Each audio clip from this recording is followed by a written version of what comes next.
नमस्कार दर्शक मित्रों, मैं अरुण कुमार वर्मा और आप देख रहे हैं सावधान मीडिया न्यूज।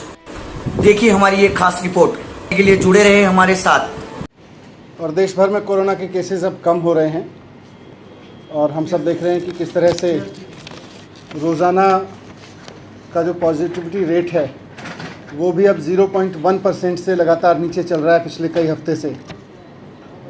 तो ऐसे में आज डीडीएमए की बैठक हुई और सब इस बात पे सहमत थे कि अब हमें इस बारे में भी निर्णय लेना चाहिए कि जैसे जैसे इकोनॉमिक एक्टिविटी खुली है और करीब करीब दिल्ली में सारी एक्टिविटीज़ खुल गई हैं वे इकोनॉमी से संबंधित, वैसे ही अब हमें एजुकेशन की अपनी एक्टिविटीज़ को भी पटरी पे लाना चाहिए, क्योंकि एजुकेशन को काफ़ी नुकसान हो चुका है। हम चाहे जो कहें, लेकिन ऑनलाइन एजुकेशन कभी भी ऑफलाइन एजुकेशन का विकल्प नहीं हो सकती। इस बात को सब टीचर्स मानते हैं, बच्चे मानते हैं, एक्सपर्ट्स मानते हैं कि जो पढ़ाई स्कूल में आके होती है वो कभी भी घर पे बैठ के ऑनलाइन कमरों में ऑनलाइन बैठ के तो हो ही नहीं सकती है।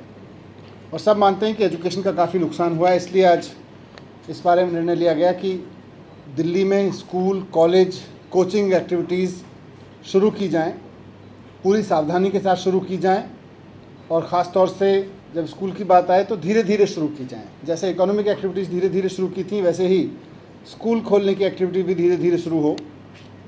तो 1 सितंबर से दिल्ली में 9वीं से 12वीं के स्कूल और उस एज ग्रुप के बच्चों की कोचिंग या उससे बड़े बच्चों की कोचिंग सेंटर्स और साथ साथ सभी कॉलेजेस खोलने के लिए इजाज़त दे दी जाएगी और सभी कॉलेजेस खोले जा सकते हैं, यूनिवर्सिटीज़ खोली जा सकती हैं, सभी कोचिंग सेंटर्स खोले जा सकते हैं, 9वीं से 12वीं के सभी गवर्नमेंट प्राइवेट स्कूल खोले जा सकते हैं। यहाँ पर ये बहुत ज़रूरी है कि जो भी स्कूल खोला जाएगा, जो भी कॉलेज खोला जाएगा, कोचिंग इंस्टीट्यूट खोला जाएगा, वहाँ पर सोशल डिस्टेंसिंग का बहुत सख्ती से पालन हो और किसी भी बच्चे को बाध्य नहीं किया जाएगा स्कूल आने के लिए। स्कूल कॉलेज ब्लेंडेड मोड में चलेंगे। अगर पेरेंट्स की परमिशन नहीं है, बच्चों को स्कूल बुलाने के लिए पेरेंट्स की परमिशन ज़रूरी होगी, और अगर पेरेंट्स की परमिशन नहीं है तो किसी बच्चे को फोर्स नहीं किया जाएगा या उसको उसके एवज में उसकी एब्सेंट काउंट नहीं किया जाएगा कि कोई बच्चा अगर स्कूल नहीं आया है इस क्लास ग्रुप का। अभी तक हमने एनालिसिस किया था कि पूरे देश में जैसे जैसे केस कम हुए हैं वैसे वैसे कई राज्यों ने स्कूल खोलने के प्रयोग किए हैं। 5 राज्यों में तो नर्सरी से लेके और 12वीं तक के सभी स्कूल खोल दिए गए हैं। करीब 1 दर्जन राज्य हैं जिन्होंने 6ठी से 12वीं के स्कूल खोले हैं, बाकी जगह 9वीं से 12वीं के स्कूल खोलने के किया गया है। लगभग सभी जगह स्कूल खुल चुके हैं। तो दिल्ली में भी अब 1 सितंबर से स्कूल खोल दिए जाएंगे, कॉलेज खोल दिए जाएंगे। बाकी क्लासेस के बारे में फिर ये अभी स्कूल खोलने के बाद किस तरह का बिहेवियर रहता है, प्रोटोकॉल्स का किस तरह से पालन हो पाता है, इसके बाद निर्णय लिया जाएगा। अभी उसमें कोई निर्णय नहीं लिया जाएगा। सर, स्कूल के जो टीचर्स हैं भैया वो पूरी तरीके से वैक्सीनेट हो चुके हैं? कितने पेरेंट्स ने कहा था खुलना चाहिए नहीं, और एक्सपर्ट कमेटी क्या कह रही है?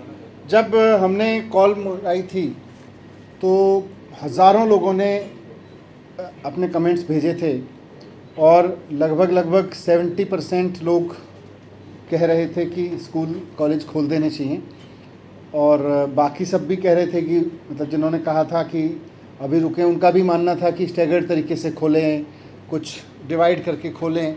स्कूल ना खोलने के पक्ष में तो बहुत रिमोट मतलब बहुत ही कम लोग थे।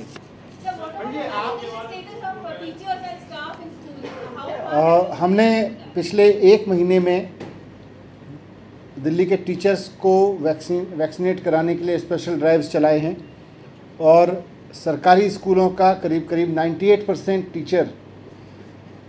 टीचर एंड ऑल स्टाफ कम से कम फर्स्ट डोज ले चुका है और जल्दी ही उनको धीरे धीरे जैसे समय आएगा सेकंड डोज भी दे दी जाएगी।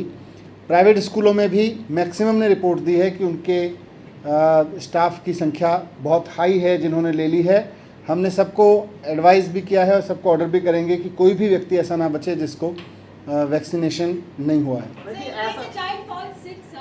ऐसा होता है कि कहीं पे बच्चा को पॉजिटिव वो पाया जाता है तो what is your response immediately so that it does not spread and life is safe? नहीं, उसके लिए पूरे प्रोटोकॉल स्कूल की तरफ अभी जारी होंगे। एक बार आज निर्णय लिया गया है, उसके बाद प्रॉपर प्रोटोकॉल्स उसके लिए जारी होंगे। सर जो बच्चे स्कूल में नहीं आना चाहते उनकी ऑनलाइन क्लास चलेगी क्या? नहीं, इसीलिए ब्लेंडेड मोड में, जैसा कई राज्यों में हमने स्टडी किया वहाँ चल रहे हैं, ऑनलाइन क्लास भी चलेगी और ऑनलाइन भी साथ साथ होगी। SOPs बनाने की स्कूल को भी इजाजत होगी कि 50% बुलाना चाहता है या फिर फुल स्ट्रेंथ में बुलाना चाहता है, इस तरीके कुछ स्टैंडर्ड ऑपरेटिंग प्रोसीजर सरकार के द्वारा दिए जाएंगे और स्कूल्स को भी कहा जाएगा कि विकट परिस्थितियों में या ऐसी परिस्थितियों में जो अनफोर्सीन है उसके लिए वो खुद भी निर्णय ले सकें और उसमें डिसीजन। सर क्या स्कूल में वैक्सीन लगेगी क्या? वैक्सीन नहीं, बच्चों को तो वैक्सीन तब लगेगी जब वैक्सीन लगे। दिक्कत ये है कि ऑफलाइन और ऑनलाइन साथ साथ किस तरह से चलेंगे? मतलब टीचर का ये कहना है कि आम बच्चों को ऑनलाइन पढ़ाएंगे या ऑफलाइन पढ़ाएंगे? चल रही हैं, देश भर में चल रहे हैं। सर लेकिन प्राइवेट स्कूलों में कहा जा रहा है कि जब ऑफलाइन क्लासेस होगी तो ऑनलाइन क्लासेस के लिए वो साफ तौर पे मना कर रहे हैं। नहीं, ऐसा नहीं होगा। ऑनलाइन क्लासेस के लिए किसी बच्चे को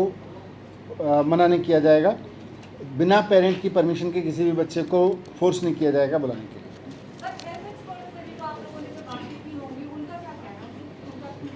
नहीं, हेल्थ पर एक्सपर्ट्स तो खुद मान रहे थे कि स्कूल अब खोल देने चाहिए। पिछली बार भी जब हेल्थ एक्सपर्ट्स के साथ बात हुई थी मीटिंग में, उस वक्त भी उनका कहना था कि now is the time we have to push the button. And आज भी सब लोगों ने रिपीट किया कि बच्चों को इसका खतरा कम से कम है और जितने छोटे बच्चे हैं उनको और ज़्यादा है। जैसे जैसे बच्चों की उम्र कम है उतना खतरा इन्फेक्शन होने का उतना ही कम है। सर जैसे 9 से 12 तक के स्कूल खुल रहे हैं तो अगर एक क्लास में ज़्यादा बच्चे हो तो उनको डिवाइड करके अब किया जाएगा? वो पूरे सोशल डिस्टेंसिंग के तहत क्लासेस कैसे चलेंगी, हर एक स्कूल अपना व्यवस्था बनाएगा।